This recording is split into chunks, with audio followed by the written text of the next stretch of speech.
आज हम लोग विद्यार्थीचर्या नामक पाठ को पढ़ेंगे जो संस्कृत पद्य प्यूषम में है। यह पाठ जो है मनुस्मृति से संकलित किया गया है।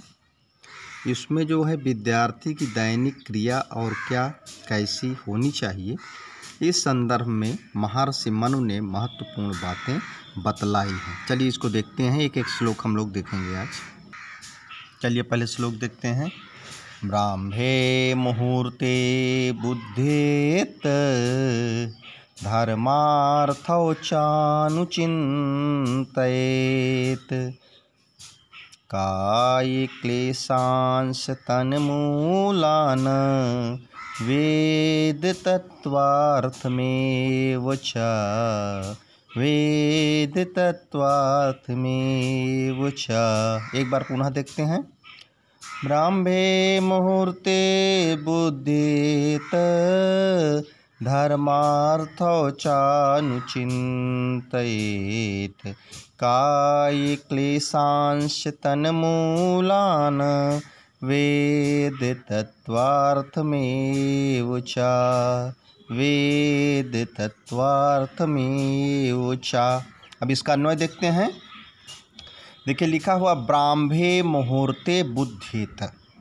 बुद्धेत माने होता है जागना चाहिए। तो ब्राह्मे मुहूर्ते, ब्राह्मे मुहूर्ते का मतलब क्या हुआ कि ब्रह्म मुहूर्त में जो है जागना चाहिए। अब बात किसकी चल रही है, तो पाठ का नाम क्या है, विद्यार्थीचर्या। तो इसमें जितने भी श्लोक आएंगे वो सब विद्यार्थी को ही लक्ष्य करके कहे जाएंगे। यानी विद्यार्थी को ब्रह्म मुहूर्त में जागना चाहिए। धर्म अर्थौ च अनुचिन्तयेत्। धर्म अर्थौ यानी अर्थ का, अर्थ माने क्या होता है, पैसा कमाई का। चा माने और, अनुचिंतित माने विचार करना चाहिए। यानी धर्म और अर्थ के बारे में विचार करना चाहिए। आगे लिखा काय क्लेशांश। देखिए काया कहते हैं ना, काया माने शरीर होता है। शरीर के क्लेश को यानी कष्टों को, तन्मूलान और उनके कारणों को, शरीर के कष्टों और उनके कारणों को, और वेद तत्वार्थम एव च चिन्तयेत्। वेद के तत्वार्थ का ही चिंतन करना चाहिए। चलिए इसका फिर से एक बार अर्थ हम लोग देख लेते हैं। देखिए इसका अर्थ क्या निकला कि विद्यार्थी को ही लक्ष्य करके ये कहा गया है। क्या कहा गया कि विद्यार्थी को ब्रह्म मुहूर्त यानी बहुत सवेरे जागना चाहिए और धर्म तथा अर्थ का विचार करना चाहिए, शरीर के कष्टों एवं कष्टों के कारणों एवं वेद के तत्वार्थ का चिंतन करना चाहिए। चलिए अगला श्लोक अब हम लोग देखते हैं।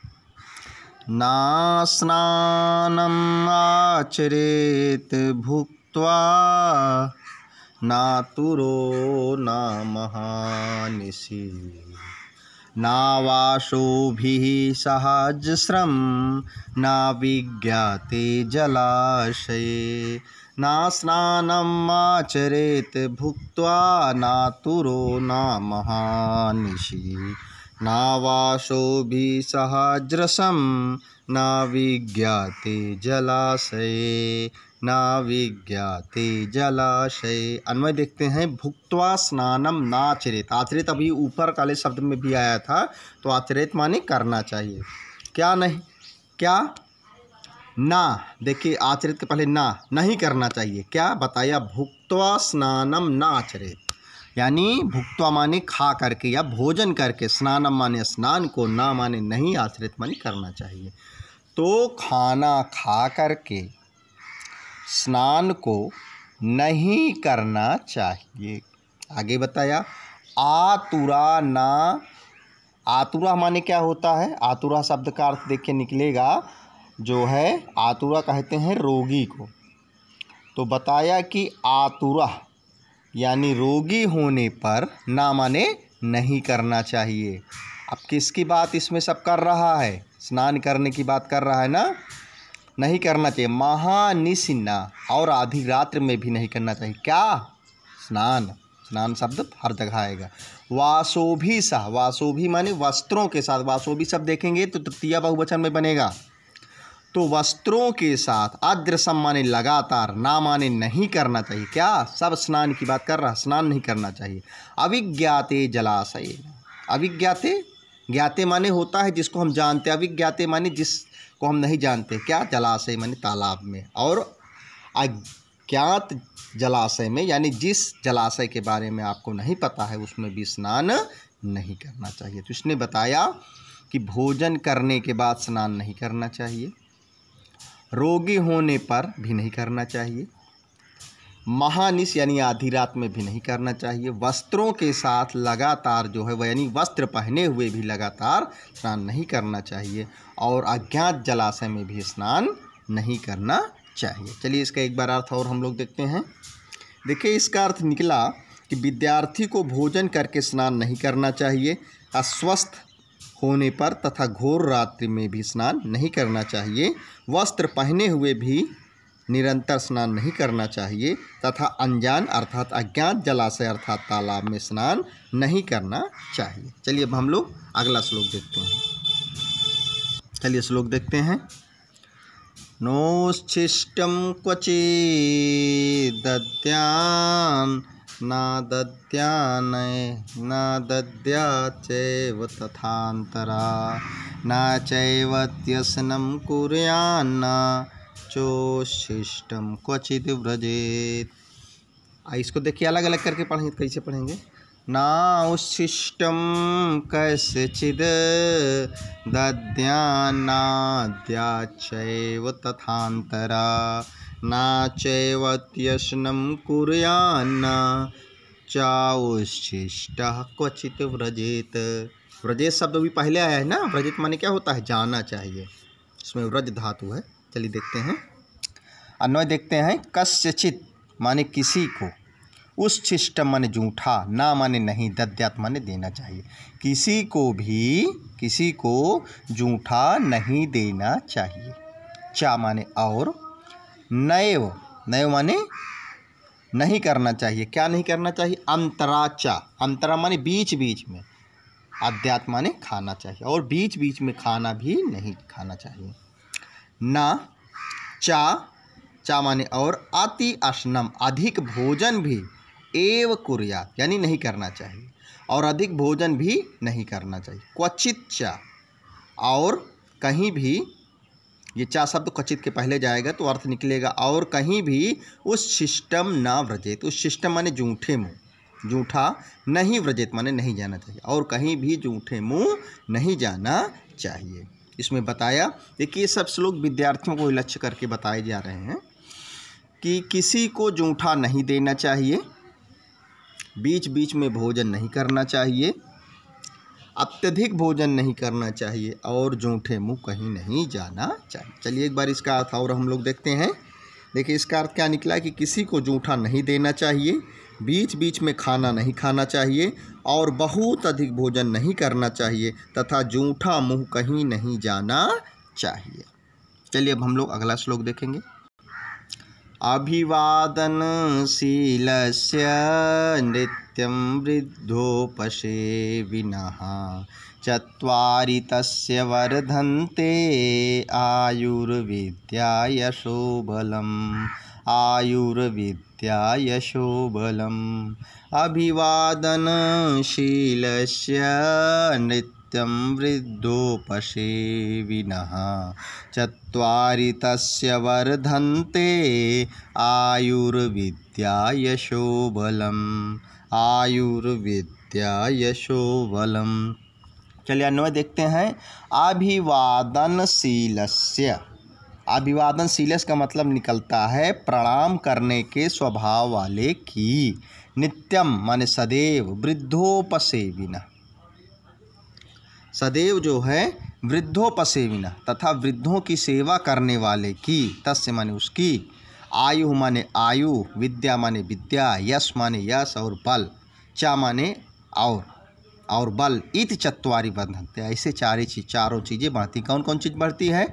आयु बढ़ती है, विद्या बढ़ता है, यश बढ़ता है और बल बढ़ता है। तो इसमें बताया कि अभिवादन करने वाले वाले व्यक्ति के, यानी जो अभिवादन करने वाला स्वभाव वाला व्यक्ति है, उसकी सदैव जो है और सदैव जो है वृद्धों की सेवा करने वाला, उसकी 4 चीज़ें विद्या, यश और बल जो है, ऐसी 4 चीज़ें उसकी जो है बढ़ती हैं। चलिए इसका एक बार अर्थ हम लोग और देख लेते हैं। जो व्यक्ति नित्य अर्थात बड़ों से अभिवादन करते हैं, सदैव वृद्धों की सेवा करते हैं, उनकी आयु, विद्या, यश तथा बल, ये चारों चीज़ें बढ़ती हैं। चलिए अब हम लोग अगला श्लोक देखेंगे। आर्धपादस्तु भुञ्जीत नार्धपादस्तु संविशेत आर्धपादस्तु भुञ्जानो दीर्घम आयुर्वाप्नुयात्। आर्धपादस्तु भुञ्जीत नार्धपादस्तु संविशेत आर्धपादस्तु भुञ्जानो दीर्घम आयुर्वाप्नुयात्। दीर्घम आयुर्वाप्नुयात् यानी दीर्घायु प्राप्त करता है। चलिए देखते हैं, 9वें में देखते हैं पहले। आर्धपादः तु भुञ्जीत। आर्धपादः कहते हैं गीले पैर वाला, तू माने तो, भुञ्जीत माने भोजन करने वाला, यानी गीले पैर भोजन करने वाला। आर्धपादः तु न संविशेत। आर्धपादः माने गीले पैर, तू माने तो, ना माने नहीं।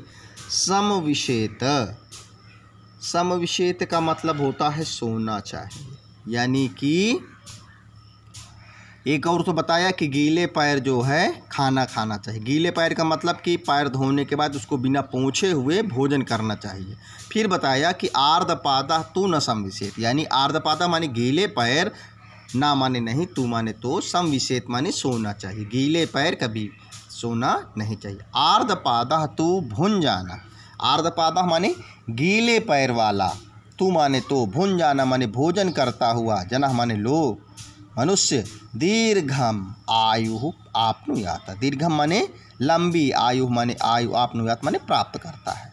यानी इस श्लोक में बताया कि जो है गीले पैर, यानी पैर धो करके बिना पोंछे हुए भोजन करना चाहिए, और जो है गीले पैर कभी भी सोना नहीं चाहिए, तथा गीले पैर जो है भोजन करता हुआ व्यक्ति दीर्घायु प्राप्त करता है। चलिए एक बार इसका और अर्थ देख लेते हैं।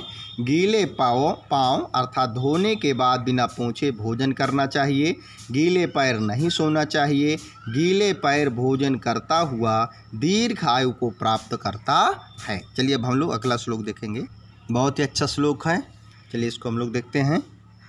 सत्यं ब्रूयात् प्रियं ब्रूयात् ना ब्रूयात् सत्यम् अप्रियं प्रियं चानानृतं ब्रूयात् एष धर्मः सनातनः एष धर्मः सनातनः।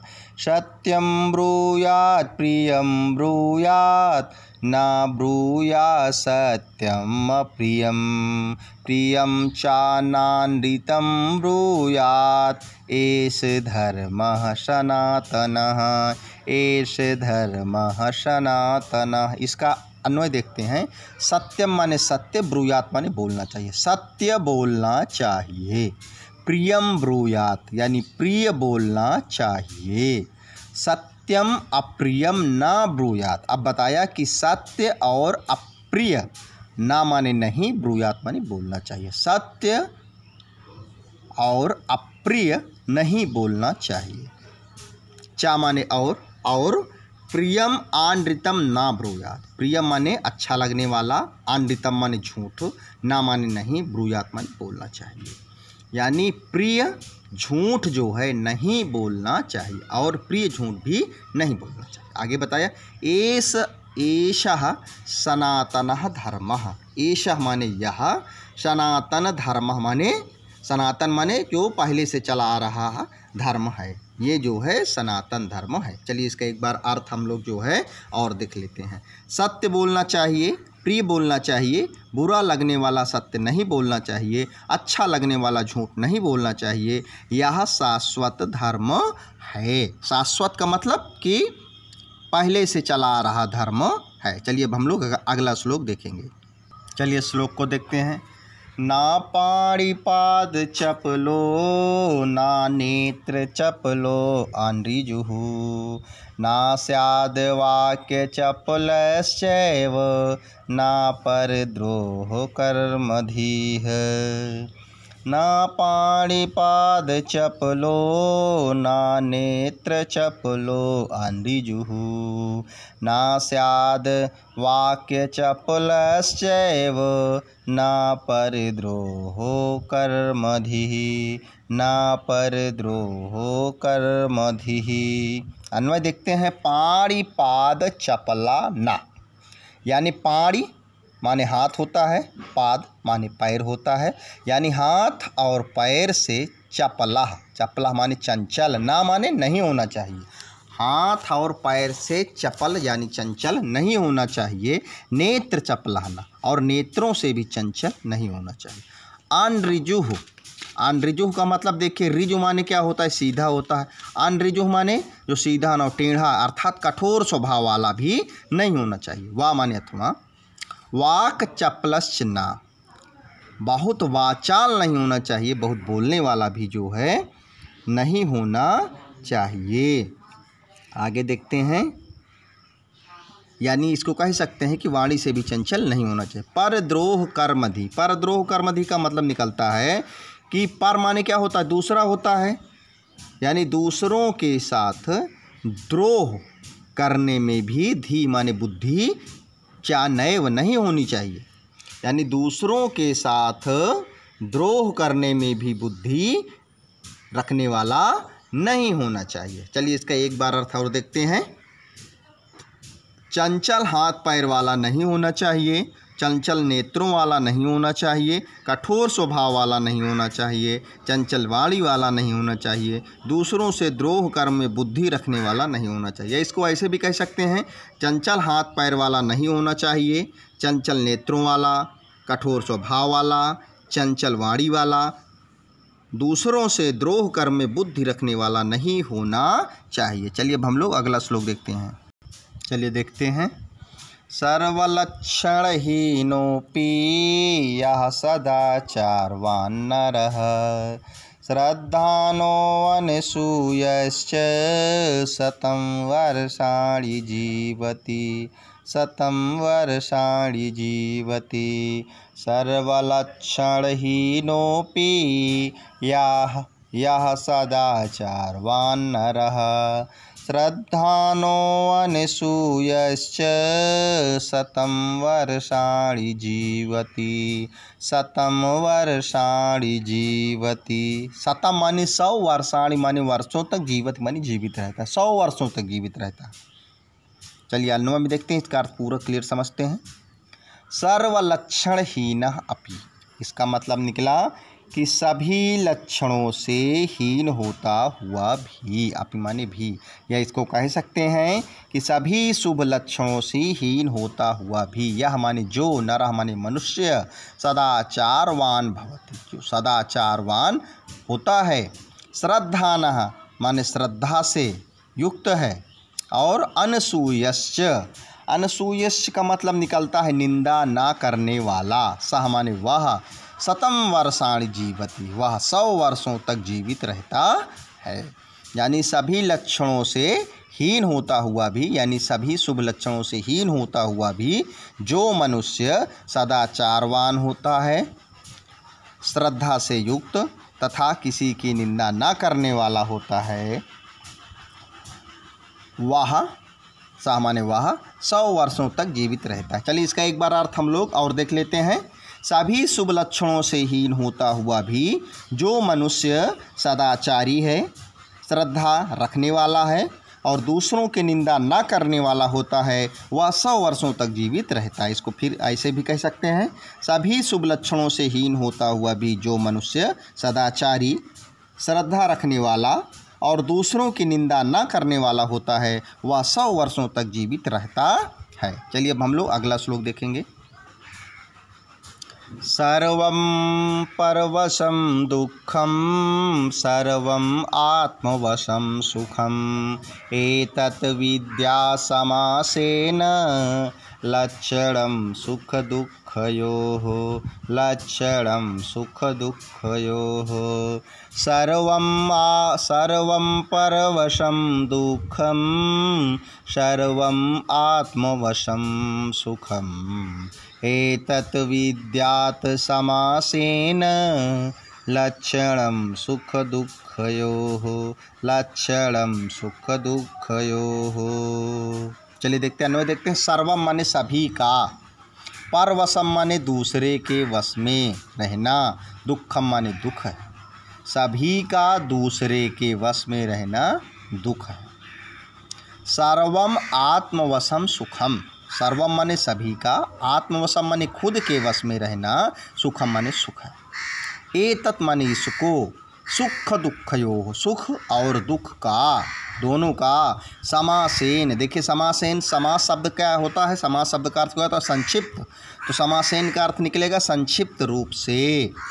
लक्षणम माने लक्षण, विद्यात माने जानना चाहिए। तो इसका अर्थ निकला सभी का दूसरे के वश में रहना दुख है, सभी का अपने वश में रहना सुख है। इसको सुख और दुख का संक्षिप्त रूप से लक्षण जानना चाहिए। चलिए इसको एक बार फिर से हम लोग इसका अर्थ देख लेते हैं। जो दूसरे के अधीन है वह सब दुख है, जो अपने अधीन है वह सब सुख है। इसे संक्षेप में दुख और सुख का लक्षण समझना चाहिए। अब हम लोग अंतिम श्लोक देखेंगे। चलिए देखते हैं।